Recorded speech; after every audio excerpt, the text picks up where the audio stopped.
in medicine, in psychiatry, in psychology, in education, in society in general, there's a real lack of awareness of trauma. And that lack of awareness of trauma really hobbles our capacity to help people or to help ourselves. Gabrielle Bernstein, a role model for spiritual seekers. Now, some people use spirituality, on the other hand, as a way of not dealing with the emotional issues. They go into these wonderful states on the meditation cushion and they talk about God and heaven and the true self, but really they're quite disconnected from themselves because they haven't done the emotional work. That was me for a long time. And I was teaching from that place and teaching well, helping people create a spiritual connection and strengthening my own faith, but definitely using my spiritual practice as a protector part to avoid the impermissible. That's what's interesting in spiritual practice is that they're great spiritual leaders who've taught millions who've been exploiting and abusing their followers, which as revealed years later, this happens, of course, not just in the Catholic Church, but Buddhist teachers that have been outed as serial exploiters. I mean, I don't want to name names.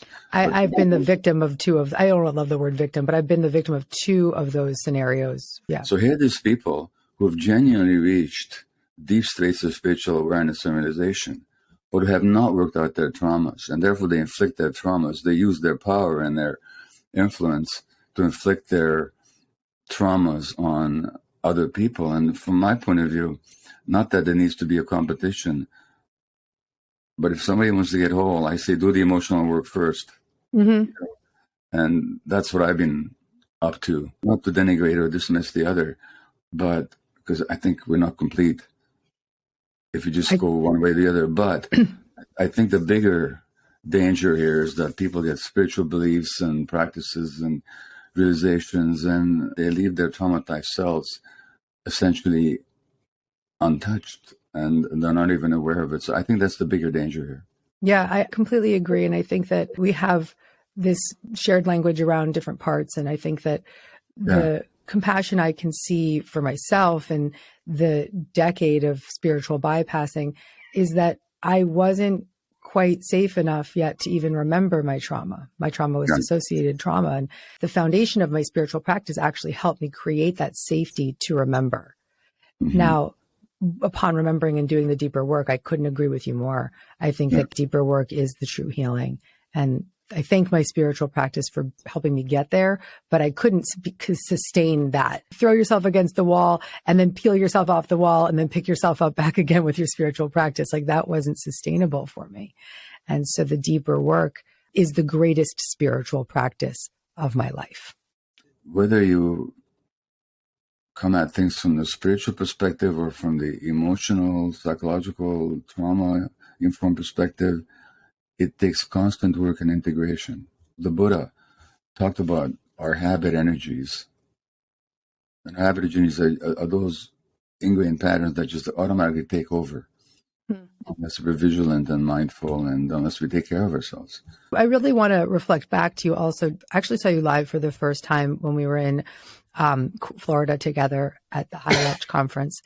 And I just want you to know that the man that's on that stage is fully integrated in self, authentic self, as you would say. And just even that presence is very soothing.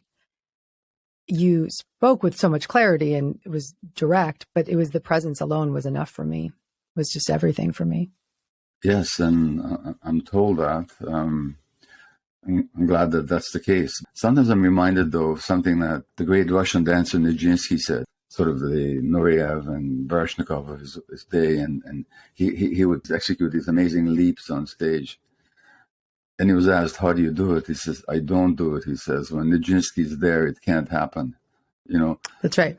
It's probably the same for you. It's both in my presence and it isn't. It's something greater than we are, I think. And this is not to aggrandize ourselves. It's actually to say that's just how it is. There's something that comes through. The work actually is in making ourselves open to it.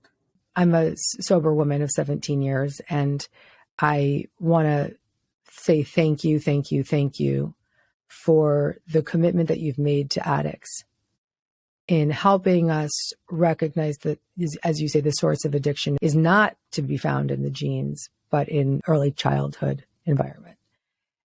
And I I want to let you just riff on that because it's been very, very helpful for me as a recovering addict, and also having respect for my addiction and my journey. And I think that those out there need to hear it from you. Sure. So my views on addiction evolved over the years, or they emerged over the years, I should say, both in dealing with my own addictive behaviors and also working with a highly addicted population. Now, a lot of people may not be aware, but Vancouver, British Columbia, where I live, has got a district called the Downtown East Side, really a few square block radius, where we have thousands of people using drugs of all kinds. And it's just absolute misery central. People are shocked when they walk down these streets, what they see. And, I worked there for 12 years as a physician, and my patients were suffering from HIV and hepatitis C and every mental illness you could name, and heavy drug dependence as well. And they also happen to be, every single one of them, very traumatized people. And over the 12 years that I worked there, out of hundreds of women that I treated, not one of them had not been sexually abused as children. Right. And I know at some point you recovered some repressed memories of... the same, yeah. What emerged for me is two things that addiction is not. It's not a culpable choice that anybody makes. I mean, nobody decides to be an addict. People may decide to use a drug, but whether they get addicted or not, they don't choose that. I have never met anybody who woke up one morning and said, I want to be a drug addict, nor who would choose it. Now, people may choose the temporary relief that the addiction gives, but they don't choose the addiction as such.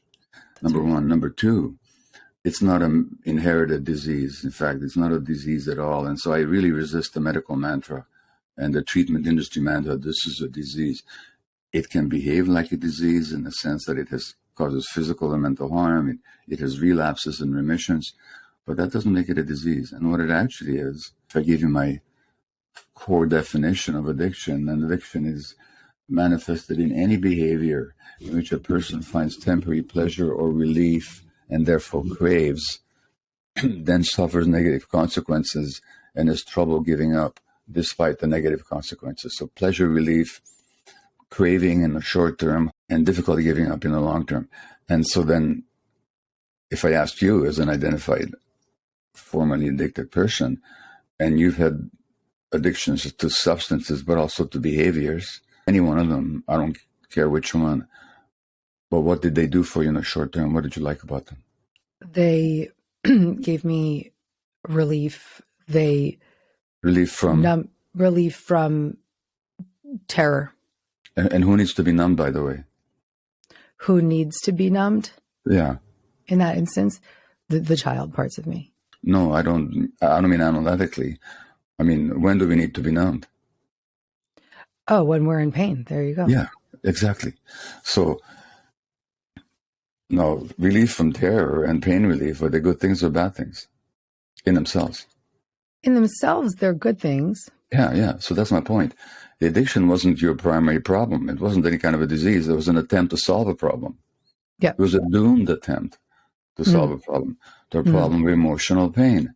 And so hence my mantra, which I lay out in this book, The Myth of Normal, as in my previous book on addiction. Don't ask why the addiction, ask why the pain. And I don't care what addiction you're talking about, or anybody's talking about, whether it's cocaine, crystal meth, heroin, nicotine, caffeine, alcohol, sex, gambling, pornography, eating, shopping, self-cutting, internet, gaming. I don't care what. They're always an attempt to solve a problem of emotional distress. Absolutely. And it's interesting because in early recovery, it's very hard to start to touch into that pain. And I think actually coming back to the spiritual part, when I was in my early recovery, there was no way that I could start to even contemplate. I didn't actually even remember what had happened to me. It was dissociated. It was only a decade into my recovery that I could even remember. I may say, I'm sorry to interrupt, but if I may say, that's because you didn't have competent therapy. I think. Yeah. I'm not criticizing anybody. I'm just saying that I know you had a good therapist, and you know, I'm sure they did wonderful things for you, but I don't think it should take 10 years. Well, you know what's so interesting? It was probably like a few years before I remembered that I started with my now therapist, who's also a parts Right. trained therapist and excellent. Yeah. When I remembered the trauma, I said, why did I remember it now? And she said, because you're safe enough to remember it now. Yeah, because you're ready, And for sure. it might have only been like 2 years of working with her. So we can give her that credit. Exactly. Okay. I do agree with you, though, that the treatment that I was having before my addiction and even in the early days was not good. So much so that I'd be like, my nose would be bleeding in therapy. There's no acknowledgement of the addiction. I got myself sober. It was a very transformational therapist that I chose to seek out through Hazleton, a man called Dr. Rick Barnett. And he, in a few months, was able to direct me on my sober path. Even like we said earlier, seeing the addiction as a firefighter, just trying to put out the fire, that shift in perception of seeing it as some part of us is trying to protect us, that gives you such a deep level of compassion and connection to that addiction. And I think that the 12 steps, and I can speak for myself, create this safe, of course, community and path to help one get their nervous system to a safer baseline. Sure. And when that individual gets that baseline moving and going and gets some time together, their life starts to expand, of course, and hopefully they start to create more abundance in their life and can afford deeper therapeutic services or be guided to them or attract them into their life. Because I remember being 10 years into my recovery and sharing about my sexual abuse and remembering it. And at the end of the meeting, all the women came up to me and they're like, yeah, me too, me too, me too. Yeah. But they're like, I don't deal with that, or I don't really ever want to know any more about that, or I'm going to push that down. And I had so much compassion for them because it showed that, okay, they want recovery. They're doing whatever it takes to stay clean, but they're also still terrified of the trauma. And I get it. And the fact is that on the energetic level, the groove lifts everybody up, more than they could be lifted on their own. And not to mention the specific value of each individual step properly understood. So I'm very respectful of 12 steps. I just think that what's missing, and in the myth of normal, I make this case repeatedly, that in medicine, in psychiatry, in psychology, in education, in society in general, there's a real lack of awareness of trauma. And that lack of awareness of trauma really hobbles our capacity to help people or to help ourselves. Even take the word recovery. So what does it mean to recover? Well, it specifically means to find something. Now, if you ask people, when you recovered, what did you find? What would you say, Gabby? What would you say? What did you find? I found me. Exactly. Okay, so you find yourself. So that means that the true self was never destroyed. That's right. It never, ever is. You lose sight of it. You lose touch with it. That loss of, that disconnection from the true self is the fundamental trauma. Right. As I point out, it underlies virtually all mental illness and a lot of chronic physical illness as well. Doctors don't get a single lecture on trauma, on the relationship between trauma and physical illness, which is amazing, given all the research. Why do you think that trauma was never addressed in the medical field? I think there's a number of reasons for that, which goes back a long ways in Western history, in the Western civilization. Indigenous cultures and Eastern cultures were always more holistic, so that, in Ayurvedic, Indian medical practice, or the Qi medicine of China, the energy medicine, or the indigenous ways of shamans in North America or South America or anywhere in the world, it was always clear that mind and body are inseparable. In fact, in North American indigenous medicine, you have the medicine wheel, which has got 4 quadrants, which is the physical, the mental, the social, and the spiritual. And health resides in a balance between those 4 quadrants. So that understanding was always there. But in the Western mind, which has got incredible achievements to its credit, let's face it, but the separation has been endemic. So Socrates said that the problem of the doctors of today, he said, 2,400 years ago, that they separate the mind from the body. So that's been going on for a long time. With the rise of industrialization and the amazing emergence of science and the left brain, we've completely forgotten that unity. That's the first part of it. The second part of it is that doctors themselves are often very traumatized people. I mean, You know, when I went to medical school, I had a bunch of motives, some conscious and some not so conscious. The conscious motive was both good and selfish. The good was that I really wanted to serve humanity and I wanted to promote healing in the world. Well, that's good and laudable. I also wanted to be well paid and respected. What I didn't realize, though, and this is the unconscious part, I also had a deep hunger to be seen as important in people's lives. Because the message I got as an infant was that I wasn't wanted. And so I internalized the sense of somebody who's not wanted or lovable. Now, being a doctor is a great way to make yourself wanted and needed, indispensable, as a matter of fact, you know, and that's very addictive. Nothing that comes from the outside will ever fill you up. So it doesn't matter how many accolades and how much respect I received as a physician. It was never enough, which means I was a workaholic, which means that I ignored my own family and my own kids when they were small in significant ways. I wasn't available for them. So this is how the trauma is passed on. But the point is, a lot of people go into medicine are like that, whether they know it or not. And then the training itself is often very difficult and painful, and it can even be traumatic. I mean, I could tell you real horror stories. And then you get paid, and then the harder you work and the more you ignore yourself and the less you deal with your own emotional stuff, the more respected you are. Everybody thinks, oh, great, he's available to everybody all the time. So you get rewarded for the wrong things. You know this. Yeah. And then there's the money aspect, that the more patients you see and the shorter time you spend with them, the more money you make. I could go on. There's many of these causes, but it's just deeply, this separation of mind and body and ignoring of trauma is deeply entrenched. And also looking at trauma is painful. The idea that a lot of doctors are traumatized people. I mean, of course, most people are traumatized people, but those of us who enter into, and doctors particularly enter into that kind of commitment have some trauma there. And then the idea of looking at trauma, why would we want to do that? That's way too overwhelming. And especially if you're a doctor or a human who has not looked at their own trauma, how could you hold the space to look for somebody else's?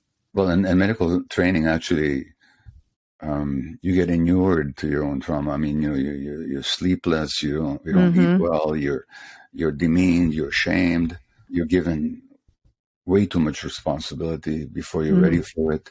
And if you complain or if you can't handle it, then you're weak and you're just not good enough material and you're demeaned. I mean, so many doctors afterwards have written about this. Yeah.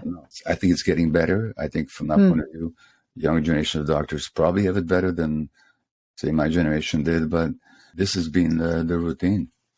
There's a lot of awareness now around the issues, the core issues, and really thanks. So much of it is thanks to you. I just want to say bravo. Thank you for very clearly and eloquently expressing the truth about the medical industry, about the human condition. If you like this video and you want to get more Gabby, check out the next one right over here.